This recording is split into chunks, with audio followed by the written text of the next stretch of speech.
Hey guys, this is Robert with the Robert and Frank Show, and this is my daily Reddit rant. This is Robert's daily Reddit rant. So, if you've seen the show before, I'm just going to talk about what's going on in the world and what I'm just kind of frustrated with sometimes. And today I'm going to be talking about military surplus going to the police. Now,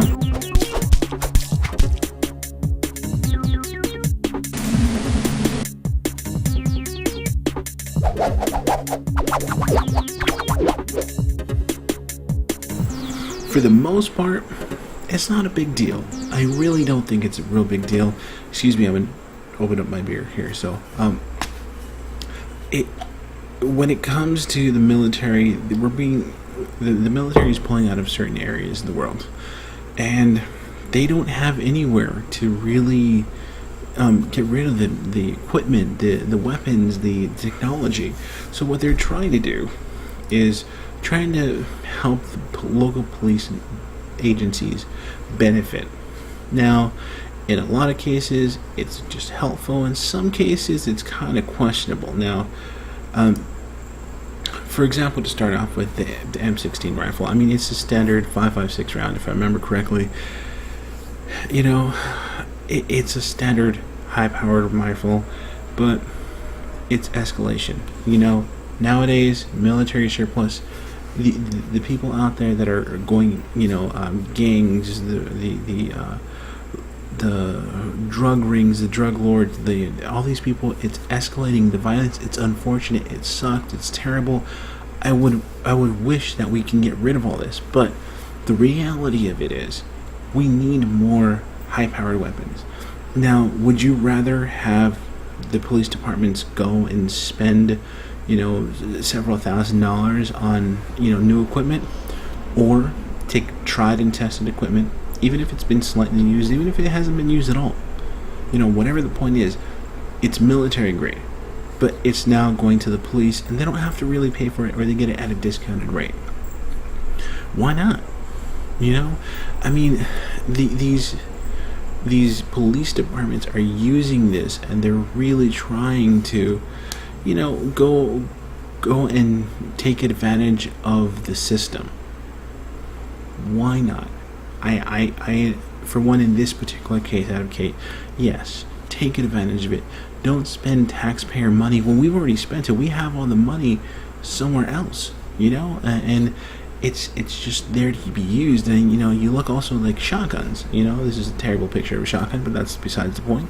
You look at shotguns and it's like, well, every single police cruiser has a shotgun. Something happens, they have to replace it. Wear and tear. All these different use case scenarios. Or what if not everyone has one? Some departments want more, or so. It's great to have a backup and extra surplus of these weapons. Now, not everyone's going to take them. Not everyone's going to need them. And you want to take a look at the long view. It all comes back down again to, if we have this, are we going to be able to save money in the long run? Yes or no? So, I mean, though the M16, the shotguns, I kind of feel like they're important pieces of, or they're important tools for the local police department. Do we want them to be used? No. But do we want them to be prepared?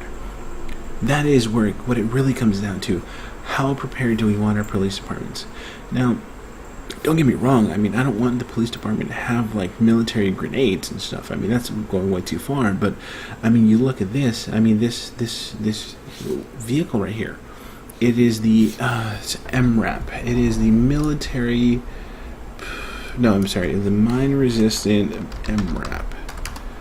Mine-resistant ambush-protected vehicle. If you would ask me like 5 minutes ago, I probably would have never remembered that. But now, Google, love you. But this is now becoming a little into the like gray area of, do we really need this? An article I read on the news, I don't remember where I read it from. Could have been the New York Times, could have been a local newspaper, was saying that the police are using them more because more more civilians are arming themselves with 50 caliber, and more criminals, I just say. I mean, not civilians at this point. If they're shooting at the police, they're now considered criminals. They're arming themselves with 50 caliber weapons. Do we want them to kill the police? Absolutely not. This is protection, but it kind of goes to that like one area where it can be construed as like way too far. Like, you don't need this, right? Really, come on. I mean, if we're getting it for free, okay. But if the police is going to have to pay an arm, a leg, and and whatever to procure it, it might not be worth it. It's at that point where we might want to really consider where we are with that. And here we have grenade launchers. Now, I am, to be honest, the grenade launcher is the absolute last thing that I would want the police to have. Why? I can't see military grenade launchers being used by police. Yes, there's, this one in particular, it's a semi-auto. Obviously, this is not what the police are going to be getting on a daily basis. But I mean, if you don't know, I should say it's a semi-auto. It's a 6-round, or it's either a 5 or 6-round magazine, if I remember correctly, and it's got the ability to put different types of grenades. But I mean, grenade launcher. You would think explosion, explosives. That's the last thing you want the police to have. They don't need to have explosives. There are safer ways of going about it. Now, yes, they have tear gas canisters and all this other stuff. But I mean, if you're going from, I would have just rather you buy something that's specific for the police, specific for tear gas, nothing else. You don't need to have military grade weaponry that at one point, if someone steals it, and that can be procured and used as an actual grenade launcher for real grenades. It's just that's I'm sorry, that's just kind of beyond where I'm like, no, I don't think you really need this. This is too far. This is too much. And which leads me into the next one of silencers. Now, the pistol, everyone has a pistol in the police. I understand. Silencers. Why do you need a silencer? For no reason do you need a silencer. You don't need to be silencing your weapon and saying, hey, well, you know what, I don't want anyone to hear me shooting. No, unless you're SWAT that has a very specific, and I mean very specific need, it really shouldn't be that. You shouldn't need the silencer. I mean, and of course,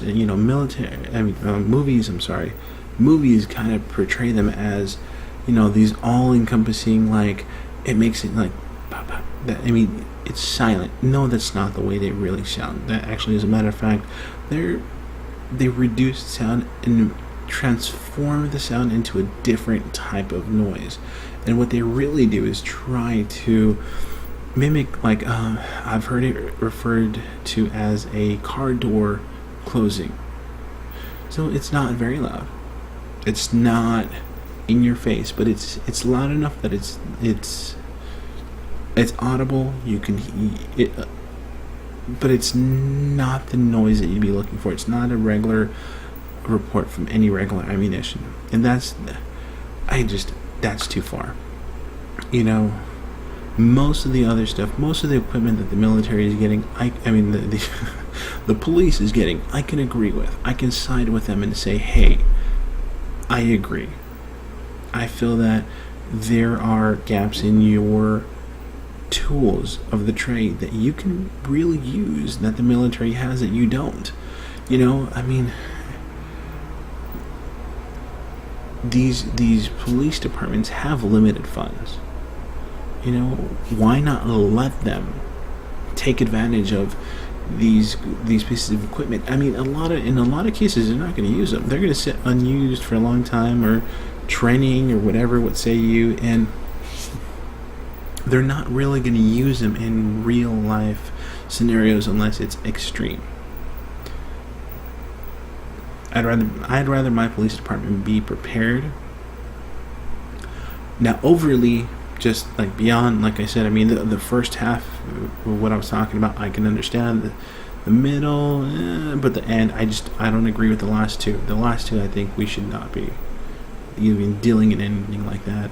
and it's just that's where I'm at. I mean, I'm kind of 50-50 with some of it, because I mean, in reality, they have some great equipment that we could use.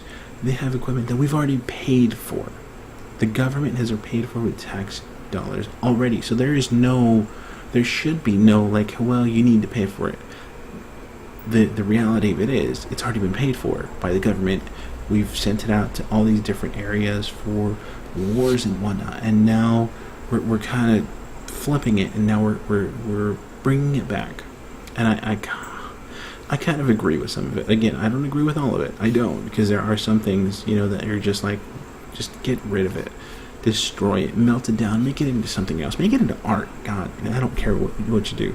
Anyway, so that's what I'm talking about today. So if you like, or if you have any questions, send me an email at robert@robertandfrank.com. I am happy to take your emails. I don't think I've actually set my email up on my phone, but I'll do that right now just in case. If you saw that was Pocket Cast. I love to listen to podcasts all day. So make sure to shoot me an email. You like what I talk about? Great. I love it. I want to hear it. Actually, I'll leave that up. And also, please help support us. It's www.patreon.com/RobertandFrank. $1 a month is all we ask. If you want to drop more, I love you. Help us. If you don't, okay, watch the show, watch the ads, don't do anything. Okay. But we want to bring you more content, and we really want to keep doing this in the long run. We want to be able to show you what there is in the world. I love this, just rant and just talk about whatever the hell I want, and tell you, my opinion on some of these things that we should or shouldn't have, or should be going on, or whatever's going on in the world. So, again, I'm Robert with the Robert and Frank Show. Please keep watching. Thank you very much.